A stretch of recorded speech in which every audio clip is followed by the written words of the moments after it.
श्रीनाथ जी, गुरु गोरखनाथ जी के चरणों में आदेश आदेश आदेश। महामाई महाकाली भैरव बाबा भगवान दत्तात्रेय जी नवनाथ 84 सिद्धों के चरणों में आदेश आदेश आदेश। अलख निरंजन, हर हर महादेव।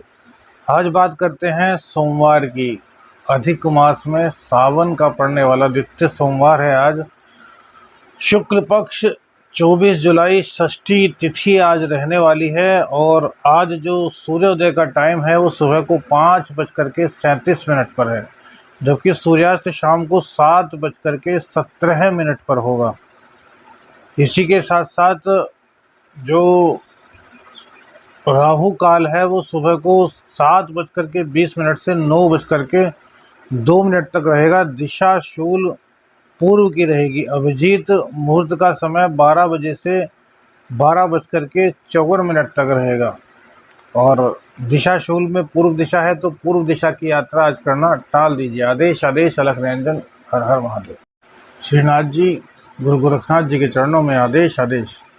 कन्या राशि, देखिए कन्या राशि में आज चंद्रदेव जो है वो आपकी ही राशि में विराजमान रहेंगे। और सबसे अच्छी बात है कि अपने ही नक्षत्र से गोचर करेंगे। ऐसे में क्या है, जब कोई भी ग्रह अपने ही नक्षत्र से गोचर करता है तो उसकी पावर बहुत ज़्यादा बढ़ जाती है।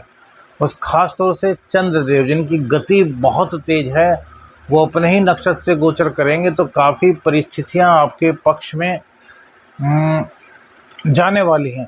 अब देखिए, एकादशेष का लग्न में बैठना हमारी नज़र में बहुत अच्छी बात है, लेकिन अभी आप लोग देख रहे होंगे लगभग 5-7 दिन से कि आमदनी जो है वो घट गई है, काम जो है वो मंदा हो गया है, जबकि दशाएं अच्छी चल रही है। तो इसका कारण कहीं ना कहीं मंगल देव हैं भैया, जो कि आपके अष्टम भाव के और आपके पराक्रम भाव के स्वामी हैं।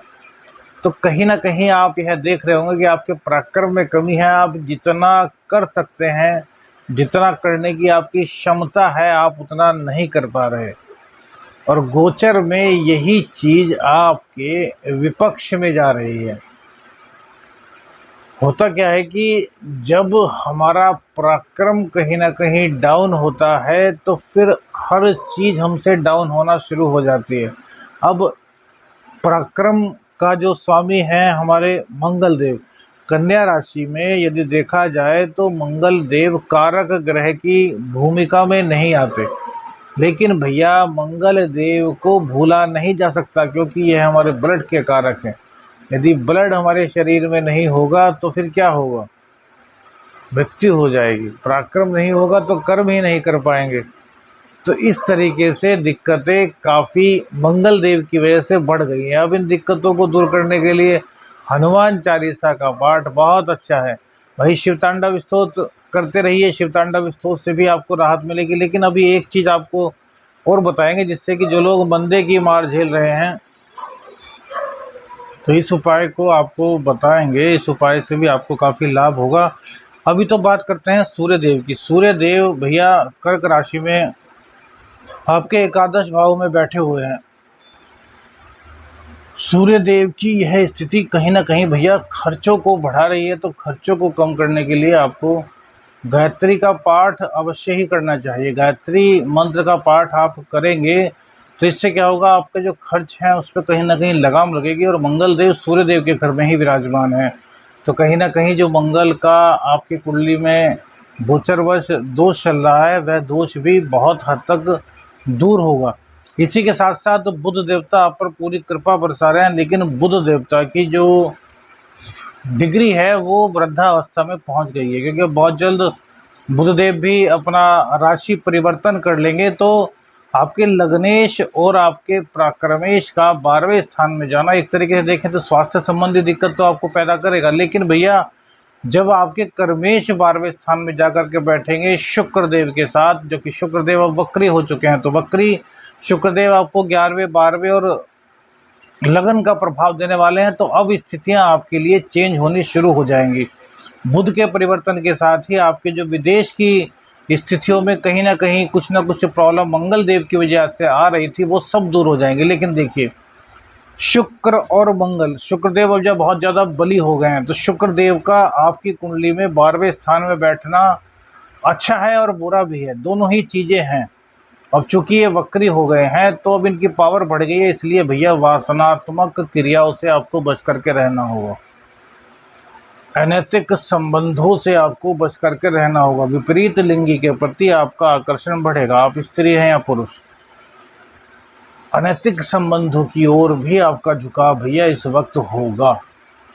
मंगल है, शुक्र है और साथ में युवराज भी यहीं पर आ रहे हैं, और सूर्य के घर में युवराज का आना बहुत अच्छा सिस्टम है। यहाँ मंगल देव की अपनी जो ताकत है वो कम हो जाएगी, क्योंकि अभी तक तो सूर्य के घर में है, वो अपनी चला रहे हैं। शुक्रदेव तो शांत ग्रह हैं, तो शुक्रदेव को तो वो दबा लेंगे, लेकिन जब बुध देव यहाँ पर आएंगे तो बुध देव तो राजकुमार हैं, तो भैया जब राजकुमार अपने पिता के घर जाएगा तो फिर सेनापति की नहीं चल पाएगी। अब सेनापति की नहीं चल पाने से वो कहीं ना कहीं निराश रहेगा, लेकिन उसकी मजबूरी होगी राजकुमार के आदेश को मानना। और बुध और शुक्र इनकी युति बहुत अच्छी मानी जाती है, माँ लक्ष्मी योग बनाते हैं। तो 12वें स्थान में अर्थात विदेश से जुड़कर, विदेश में सेटल होकर, विदेश यात्रा, किसी भी तरीके से विदेश से या फिर घर से काफ़ी दूर से आपकी इनकम के रिसोर्सेज बनने शुरू हो जाएंगे। अब सूर्य देव का जब डिग्री जैसे धीरे धीरे वो बढ़ रही है तो सूर्य देव की पावर में जो है वो बढ़ोतरी हो रही है, तो अब एकादश भाव में बैठ करके सूर्यदेव आपको देने के लिए तैयार हो जाएंगे। अभी तक जो चंद्रदेव कहीं ना कहीं पीड़ित होते थे, कभी शनिदेव के नक्षत्र से। अब बहुत से लोग पूछते हैं कि गुरुजी दैनिक राशिफल में तो काफ़ी कुछ एक सा होता है, अलग अलग क्यों बताते हो? तो भैया इसीलिए हम नक्षत्रों का जिक्र करते हैं। ज्योतिष एक बहुत वृद्ध है, इसको आप ऐसा नहीं कि भैया कुछ भी ठाया और बता दिया, ऐसा नहीं बता सकते। जब जब चंद्रदेव की विपरीत ग्रहों से या उनके नक्षत्रों से संबंध या गोचर होगा तो भैया परिस्थितियां आपके पक्ष में नहीं रहेंगी। अब शनिदेव के नक्षत्र से थे तो शनिदेव के नक्षत्र से तो मानसिक टेंशन आ जाएगी, सूर्यदेव के नक्षत्र से आए तो आपस में इंटरचेंज तो किया, लेकिन सूर्यदेव द्वादश भाव के स्वामी हैं तो भैया वहाँ भी आपको इनकम में दिक्कत आई। उसके बाद फिर शुक्रदेव के नक्षत्र से आए तो शुक्रदेव के नक्षत्र से किया तो कहीं ना कहीं आप किसी को लेकर के आकर्षित हो गए और आपने अपना लाभ ही छोड़ दिया। तो भैया ये सब चीज़ें होंगी। अब चंद्रदेव अपने नक्षत्र से गोचर कर रहे हैं, एकादश के मालिक जब लगन में आएंगे और अपने नक्षत्र से गोचर करेंगे तो वाजिब सी बात है कि आपको कहीं ना कहीं से लाभ दिलाएंगे। लेकिन चूंकि सूर्य देव इस टाइम ज़्यादा पावर में है तो सूर्य देव यानी कि जो अधिक खर्चा है उसको हमें रोकना है। अब अधिक खर्चा तभी रुकेगा जब हम मंगल देव को प्रसन्न कर लेंगे, क्योंकि भैया उनके घर में तो मंगल देव बैठे हुए हैं और मंगल देव हमारे फिलहाल जो है वो पक्ष में नहीं है। और वहीं पे शुक्रदेव जो कि हमें वासनात्मक क्रियाओं की तरफ कहीं ना कहीं हमारा रुझान करते हैं, हम कहीं पर जाते हैं तो कोई विपरीत लिंगी मिल जाता है, हम अपना काम भूल जाते हैं और उसके चक्कर में लग जाते हैं। तो ये चीज़ें क्या हैं कि ये चीज़ें कहीं ना कहीं आपको बिगाड़ने का प्रयास करती हैं। गोचर को देना भी होता है तब भी आपके कदम बहक जाते हैं। तो इन चीज़ों को संभालिए। इन चीज़ों को संभालने के लिए सिर्फ और सिर्फ मंगल देव और शुक्रदेव। शुक्रदेव को तो हमने आपको बताया कि शुक्रदेव को मजबूत करने के लिए शुक्रदेव को सही रास्ते, वैसे वक्री होने के बाद शुक्रदेव आपको सही रास्ते पर चलाएंगे, इसमें कोई दिक्कत नहीं, क्योंकि उनके पास अब्जा कितने ग्रहों का बल हो गया। देखिए ग्रहों कह रहा हूँ सर, कितने घरों का बल हो गया। देखिए सबसे पहले तो 9वां 11वां 12वां और लगन, ये 3 हाउस का आपको ये फल देंगे। उसके बाद ये स्वामी कहाँ के होते हैं? ये स्वामी होते हैं आपके धन भाव के और आपके भाग्य भाव के।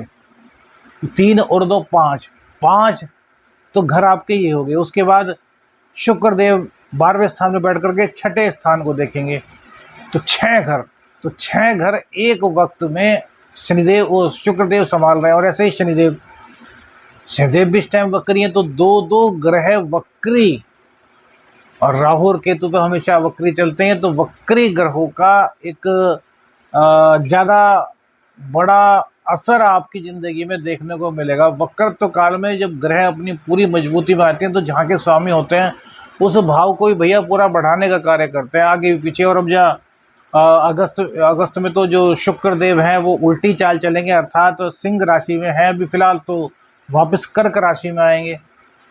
तो बड़ी गजब की स्थिति होगी, तब भी आपको उसके बारे में पूरी जानकारी देंगे। फिलहाल तो आपको यह समझ लीजिए, आपको शिव तांडव स्तोत्र के साथ साथ यदि हो सकता है तो कुछ दिन है अभी, हनुमान चालीसा का रोजाना पाठ कीजिए, पानी अपने सामने रखिए, हनुमान चालीसा का पाठ कीजिए, उसमें फूंक मारिए, उस पानी को पी जाइए। इससे क्या होगा कि मंगल जनित जितने दोष हैं वो सारे के सारे आपके धीरे धीरे करके समाप्त हो जाएंगे। शुक्रदेव के लिए भैया भगवान शिव शंकर को रोजाना जो कच्चा दूध होता है, कच्चे दूध में शक्कर मिला करके आप रोजाना शिव भगवान को अर्पित करते रहें। इससे क्या होगा कि मंगल का भी प्रभाव जो है वो काफ़ी कम होगा, और शक्कर में कहीं ना कहीं शुक्र भी है, मंगल भी है।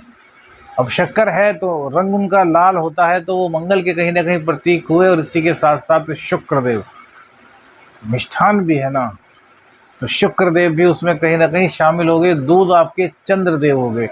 तो मंगल, चंद्र, शुक्र और शिव शंकर भोलेनाथ, शिव शंकर भोलेनाथ के इस प्रयोग से शिव शंकर भोलेनाथ की आपको कृपा मिलेगी, और आपके बहुत सारे संकट इस चीज़ से दूर हो जाएंगे। यह उपाय आपके लिए बहुत ही कामयाब उपाय रहने वाला है। इस उपाय को कीजिए और अपना व अपनों का भला कीजिए। जिन लोगों की कन्या राशि है उन लोगों को सबको बताइए, क्योंकि जितने भी कन्या राशि वाले लोग हैं उन सब के साथ इस वक्त कहीं ना कहीं यह परिस्थितियाँ चल रही होंगी। कई लोग तो कल हमारे पास आए भी थे, कह रहे थे गुरुजी आमदनी इतनी एकदम से डाउन होगी कि समझ ही नहीं आ रहा कि कैसे करें।